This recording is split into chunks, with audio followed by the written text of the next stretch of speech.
9. júní. Þú ert hluti af óendanlegri áætlun minni. Þú gegnir ákveðnu hlutverki í heildarmyndinni. Hugsanlega er það aðeins lítið hlutverk, engu að síður mikilvægt til að fullgera heildina. Láttu þér aldrei finnast að þinn þáttur sé svo smár að hann sé ekki nauðsynlegur. Því dæmir þú, ég þarfnast þín á þínum réttmæta stað, þar sem þú hefur þína sérstaka hlutverki að gegna.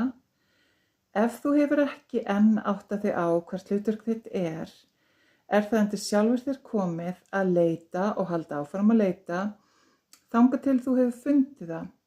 Sjáðu fyrir þér að þú sért á þínum réttmæta stað, að gefa til heildarinnar það sem að þú hefur að gefa og findu að þú sért hluti af þessari dásamlegu heild, ekki lengur einn og sér, aðskilinn frá henni. Enginn getur gert þetta fyrir þig, þú verður að hefja þína leit og uppgötva sjálfur. Enginn annar getur lifað